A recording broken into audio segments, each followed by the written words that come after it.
Hello friends नमस्ते welcome back to के नीलू cooking. ಇವತ್ತಿನ ವಿಡಿಯೋಲಿ ಟೇಸ್ಟಿ ಜ್ಯೂಸಿ ಗುಲಾಬ್ ಜಾಮೂನ್ನ ಹೇಗೆ ಮಾಡ್ಕೊಳ್ಳೋದು ಅಂತ ತೋರಿಸ್ಕೊಡ್ತಿದ್ದೀನಿ। ಈ ಗುಲಾಬ್ ಜಾಮೂನ್ನ ಪರ್ಫೆಕ್ಟ್ ಆಗಿ ಸರಿಯಾದ ಮೆಜರ್ಮೆಂಟ್ಸ್ ನಲ್ಲಿ ಹೇಗೆ ಮಾಡ್ಕೊಳ್ಳೋದು ಅಂತ ತೋರಿಸ್ಕೊಡ್ತಿದ್ದೀನಿ। ನೆಕ್ಸ್ಟ್ ಟೈಮ್ ಯಾವಾಗಾದರೂ ಗುಲಾಬ್ ಜಾಮೂನ್ ಮಾಡಬೇಕಾದ್ರೆ ಈ ಪ್ರಾಸೆಸ್ ನಲ್ಲಿ ಮಾಡಿ ತುಂಬಾನೇ ಪರ್ಫೆಕ್ಟ್ ಆಗಿ ಬರುತ್ತೆ, 100% ಚೆನ್ನಾಗಿ ಮಾಡ್ತೀರಾ। ಒಂದೊಂದ್ಸಲಿ ಗುಲಾಬ್ ಜಾಮೂನ್ ಮಾಡಬೇಕಾದ್ರೆ ಸರಿಯಾಗಿ ಬೇಯಲ್ಲ, ಹಾಗೆ ಒಳಗಡೆ ಸ್ವಲ್ಪ ಗಟ್ಟಿ ಬಂದ್ಬಿಡುತ್ತೆ, ಸಾಫ್ಟ್ ಆಗಿ ಬರೋದಿಲ್ಲ ಅಲ್ವಾ।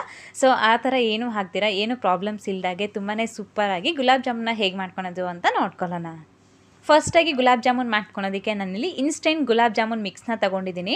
MTR ಬ್ರ್ಯಾಂಡ್ದು 175 ಗ್ರಾಮ್ಸ್ ಪ್ಯಾಕೆಟ್ನ ತಗೊಳ್ಳಿ। ಈ ಪ್ಯಾಕೆಟ್ ಮೆಜರ್ಮೆಂಟ್ಗೆ ನಮಗಿಲ್ಲಿ ಒಂದು 35 to 40 ಗುಲಾಬ್ ಜಾಮೂನ್ಸ್ ಆಗುತ್ತೆ। ಸೊ ನೋಡಿಕೊಂಡು ಕ್ವಾಂಟಿಟಿನ ಜಾಸ್ತಿ ಅಥವಾ ಕಡಿಮೆ ಮಾಡ್ಕೊಳ್ಳಿ। ಹೀಗೆ ಪ್ಯಾಕೆಟ್ನ ಕಟ್ ಮಾಡಿಬಿಟ್ಟು ಯಾವುದಾದ್ರೂ ಒಂದು ಬೊಟ್ಲಲ್ತೇನಲ್ಲಿ 1 ಕಪ್ ಆದಷ್ಟು ಈ ಗುಲಾಬ್ ಜಾಮೂನ್ ಮಿಕ್ಸ್ನ ತಗೊಳ್ಳಿ। ಅದನ್ನ ಎತ್ಬಿಟ್ಟು ಒಂದು ಮಿಕ್ಸಿಂಗ್ ಬೌಲ್ಗೆ ಹಾಕಿ ಹೀಗೆ ಈ ಬೌಲ್ನ ಒಂದು ಪಕ್ಕಕ್ಕೆ ತಿಟ್ಬಿಡಿ। ಹೀಗೆ ಮತ್ತೆ ನಾವು ಅದೇ ಬೊಟ್ಲಲ್ತೇನಲ್ಲಿ ನಾವು ಸಕ್ಕರೆನ ತಗೋಬೇಕು, ಹಾಗೆ ಸಕ್ಕರೆ ಪಾಕ ಮಾಡ್ಕೋಬೇಕು। ಈಗ ಸಕ್ಕರೆ ಪಾಕ ಮಾಡ್ಕೊಳ್ಳೋದಕ್ಕೆ ಸ್ಟವ್ ಮೇಲೆ ಸ್ವಲ್ಪ ಅಗಲಕ್ಕಿರೋ ಒಂದು ಪಾತ್ರೆನ ಇಟ್ಕೊಳ್ಳಿ। ಅದಕ್ಕೆ ಅದೇ ಕಪ್ ಅಲ್ತೇನಲ್ಲಿ 2 ಕಪ್ ತುಂಬ ಸಕ್ಕರೆನ ಹಾಕ್ಕೊಳ್ಳಿ। 1 ಕಪ್ ಗುಲಾಬ್ ಜಾಮೂನ್ ಮಿಕ್ಸ್ಗೆ ನಾವಿಲ್ಲಿ ಒಂದು 2 ಕಪ್ ತುಂಬ ಸಕ್ಕರೆನ ಹಾಕೋಬೇಕಾಗತ್ತೆ। ಈ ಸ್ವೀಟ್ನೆಸ್ ಅನ್ನೋದು ನಮಗೆ ಕರೆಕ್ಟಾಗಿರುತ್ತೆ, ಸ್ವಲ್ಪ ಕಡಿಮೆ ಬೇಕು ಅಂತಂದರೆ ಇನ್ನೂ ಸ್ವಲ್ಪ ಕಡಿಮೆ ಹಾಕ್ಕೊಂಡ್ರು ನಡೆಯುತ್ತೆ। ಮತ್ತು ಇದಕ್ಕೆ ಒಂದು 2.25 ಕಪ್ ಆಗುವಷ್ಟು ನೀರನ್ನ ಸೇರಿಸ್ಕೊಳ್ಳಿ। 2 ಕಪ್ ಸಕ್ಕರೆ ಹಾಗೆ 2.25 ಕಪ್ ಆಗುವಷ್ಟು ನೀರನ್ನ ಹಾಕ್ಕೊಂಡು ಇನ್ನು ಚೆನ್ನಾಗಿ ರೀತಿ ಮಿಕ್ಸ್ ಮಾಡ್ಕೊಳ್ತಾ ಸಕ್ಕರೆ ಪೂರ್ತಿ ಮೆಲ್ಟ್ ಆಗೋದಕ್ಕೆ ಬಿಡಿ। ಈ ರೀತಿ ಒಂದು ಸಕ್ಕರೆ ಎಲ್ಲನೂ ಪೂರ್ತಿಯಾಗಿ ಮೆಲ್ಟ್ ಆದಮೇಲೆ ಹೀಗೆ ಗ್ಯಾಸ್ನ ಹೈ ಫ್ಲೇಮ್ನಲ್ಲೇ ಇಟ್ಕೊಂಡು ಒಂದು 7 to 8 ಮಿನಿಟ್ಸ್ ಗಂಟೆ ಇದನ್ನ ಹಾಗೆ ಬಾಯ್ಲ್ ಆಗೋದಕ್ಕೆ ಬಿಡಿ। ಒಂದು 8 ಮಿನಿಟ್ಸ್ ಇದನ್ನ ಚೆನ್ನಾಗಿ ಕುದಿಸ್ಕೊಂಡಿದ್ದಾದಮೇಲೆ ಸ್ಟವ್ ಆಫ್ ಮಾಡ್ಕೊಂಬಿಡಿ। ಇದು ನಮಗೆ ಯಾವುದೇ ಥರ ಪಾಕ ಬರಬಾರ್ದು, ಜಸ್ಟ್ ನಮಗೆ ಸಿರಪ್ ಮುಟ್ಟಿದಾಗ ಜಸ್ಟ್ ಅಂಟಿದ್ರೆ ಸಾಕು, ಅಷ್ಟು ಮಾತ್ರ ಬರಬೇಕು। ಅದಕ್ಕಿಂತ ಜಾಸ್ತಿ ಬಂದರೆ ನಮಗೆ ಈ ಪಾಕ ಅನ್ನೋದು ಗುಲಾಬ್ ಜಾಮೂನ್ಗೆ ಸರಿಯಾಗಿ ಹಿಡಿಯೋದಿಲ್ಲ। ಟೈಮರ್ ಇಟ್ಕೊಂಡು ಜಸ್ಟ್ ಒಂದು 7 to 8 ಮಿನಿಟ್ಸ್ ಆದಮೇಲೆ ಗ್ಯಾಸ್ ಆಫ್ ಮಾಡ್ಕೊಂಬಿಡಿ। ಈಗ ಇದು ಈ ಥರ ಗ್ಯಾಸ್ ಆಫ್ ಮಾಡ್ಕೊಂಡಿದ ನಂತರ ಇದಕ್ಕೆ ಒಂದು 1/4 ಟೀ ಸ್ಪೂನ್ ಆಗುವಷ್ಟು ಏಲಕ್ಕಿ ಪುಡಿನ ಹಾಕ್ಕೊಂಡು ಚೆನ್ನಾಗಿ ಮಿಕ್ಸ್ ಮಾಡಿಕೊಂಡು ಫುಲ್ ಕೂಲ್ ಆಗೋದು ಗಂಟ ಹಾಗೆ ಬಿಟ್ಬಿಡಬೇಕು। ಫುಲ್ ಕೂಲ್ ಆಗಬೇಕು, ನಾವು ಗುಲಾಬ್ ಜಾಮೂನ್ಸ್ನ ಫ್ರೈ ಮಾಡಿಬಿಟ್ಟು ಈ ಸಿರಪ್ಗೆ ಹಾಕುವಾಗ ಫುಲ್ ಕೂಲ್ ಆಗಬೇಕು। ಇದು ಕೂಲ್ ಆಗೋಷ್ಟರಲ್ಲಿ ಹೀಗೆ ನಾವು ಗುಲಾಬ್ ಜಾಮೂನ್ಸ್ನ ಫ್ರೈ ಮಾಡ್ಕೊಳ್ಳೋಣ। ಫಸ್ಟ್ ಟೈಮ್ ನಾವು ಗುಲಾಬ್ ಜಾಮೂನ್ ಮಿಕ್ಸ್ನ ತೊಗೊಂಡಿದ್ದೀವಿ, ಅದಕ್ಕೇ 1 ಟೀ ಸ್ಪೂನ್ ತುಂಬ ಮೈದಾ ಹಿಟ್ಟನ್ನ ಹಾಕ್ಕೊಳ್ಳಿ। ಈ ರೀತಿ ಸ್ವಲ್ಪ ಮೈದಾ ಹಿಟ್ಟು ಸೇರಿಸ್ಬಿಟ್ಟು ಮಾಡೋದ್ರಿಂದ ನಮಗೆ ಗುಲಾಬ್ ಜಾಮೂನ್ ಅನ್ನೋದು ಒಡಿದಿರ ಸೂಪರಾಗಿ ಬರುತ್ತೆ। ಒಂದ್ಸಲಿ ತಪ್ಪದಿರ ಟ್ರೈ ಮಾಡಿ ನೋಡಿ, ಒಂದೇ 1 ಟೀ ಸ್ಪೂನ್ ಸಾಕು, ಜಾಸ್ತಿ ಕೂಡ ಬೇಡ।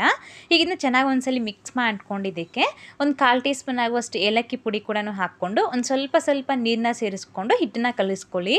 ನೀರನ್ನ ಒಂದೇ ಸಲ ಜಾಸ್ತಿ ಹಾಕೋದಕ್ಕೆ ಹೋಗಬೇಡಿ, ಜಸ್ಟ್ ನಮಗೆ ಒಂದು 1/4 ಕಪ್ಗಿಂತ ಸ್ವಲ್ಪ ಕಡಿಮೆನೇ ನೀರು ಹಿಡಿಸುತ್ತೆ। ಸೊ ನೋಡಿಕೊಂಡು ನೀರನ್ನ ಹಾಕೊಂಡು ಮಿಕ್ಸ್ ಮಾಡ್ಕೋಬೇಕಾಗತ್ತೆ। ಒಂದು 1/4 ಕಪ್ಗಿಂತ ಸ್ವಲ್ಪ ಕಡಿಮೆನೇ ನೀರು ಯೂಸ್ ಆಗುತ್ತೆ, ನೋಡ್ಕೊಳ್ಳಿ। ಇದನ್ನ ತುಂಬ ಓವರಾಗಿ ಪ್ರೆಸ್ ಮಾಡ್ದಿರ ಜಸ್ಟ್ ಫಿಂಗರ್ಸಲ್ಲಿ ಮಾತ್ರ ಇದನ್ನ ಕಲಿಸ್ಕೊಳ್ಳಿ, ತುಂಬ ಓವರಾಗಿದ್ದನ್ನ ನಾವು ನಾದ್ಕೋಬಾರ್ದು। ಸೊ ನೋಡಿ ಈ ಥರ ಇದನ್ನ ಕಲಿಸ್ಕೊಂಡಿದ್ದೀನಿ, ಈ ಹದದಲ್ಲಿ ನಾವು ಕಲಿಸ್ಕೋಬೇಕಾಗತ್ತೆ। ತುಂಬ ಗಟ್ಟಿಯಾಗಿದ್ರೂ ಸರಿಯಾಗಿ ಬರಲ್ಲ, ಹಾಗೆ ತುಂಬ ಸಾಫ್ಟ್ ಆಗೋದ್ರೂ ಚೆನ್ನಾಗಿರಲ್ಲ।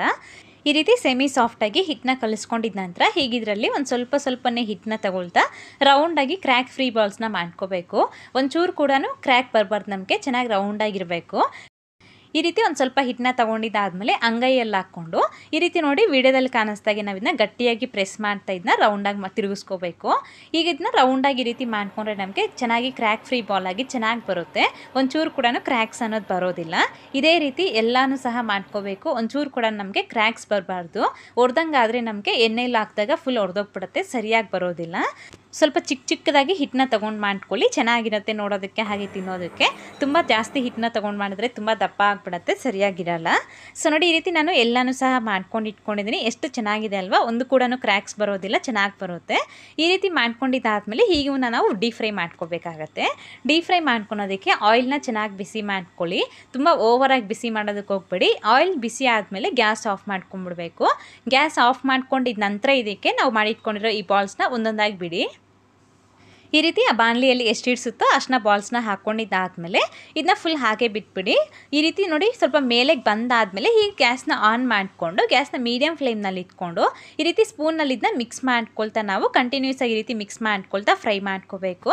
ಗ್ಯಾಸ್ನ ಮಾತ್ರ ಯಾವುದೇ ಕಾರಣಕ್ಕೂ ಹೈ ಫ್ಲೇಮ್ ಇಡಬಾರ್ದು, ಜಸ್ಟ್ ಮೀಡಿಯಮ್ ಫ್ಲೇಮ್ನಲ್ಲಿ ಇಟ್ಕೊಂಡು ಮಾತ್ರ ಇದನ್ನ ನಾವು ಚೆನ್ನಾಗಿ ಗೋಲ್ಡನ್ ಕಲರ್ ಬರೋ ಗಂಟೆ ಇದನ್ನ ಚೆನ್ನಾಗಿ ಫ್ರೈ ಮಾಡ್ಕೊಳ್ಳಿ।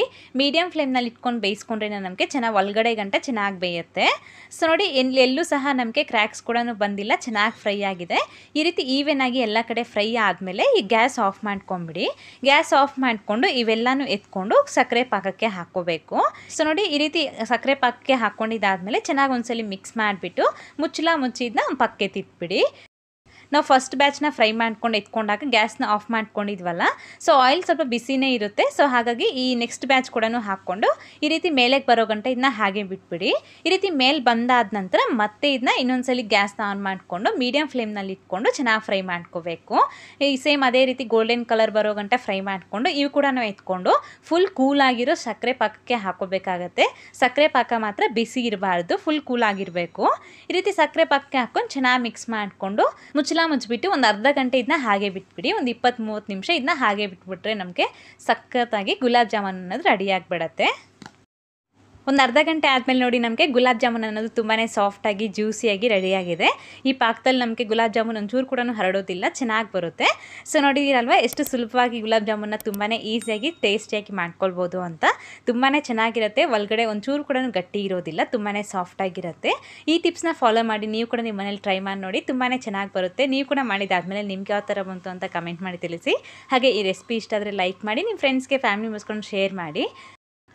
ಮತ್ತಷ್ಟು ಇದೇ ಥರ ರೆಸಿಪೀಸ್ಗಾಗಿ ನೀಲು ಕುಕಿಂಗ್ ಚಾನಲ್ನ ಸಬ್ಸ್ಕ್ರೈಬ್ ಮಾಡಿ. ಕೆಳಗಡೆ ಕಾಣ್ತಾ ಇರುವಂಥ red colour subscribe button subscribe ಆಗಿ, ಹಾಗೆ ಪಕ್ಕದಲ್ಲೇ ಬರುವಂಥ ಬೆಲ್ ಬಟನ್ ಆ್ಯಕ್ಟಿವೇಟ್ ಮಾಡೋದ್ರಿಂದ ನಾನು ಮಾಡುವ ಎಲ್ಲ ರೆಸಿಪೀಸ್ ನಿಮಗೆ ನೋಟಿಫಿಕೇಶನ್ ಮೂಲಕ ಬರುತ್ತೆ. Thank you.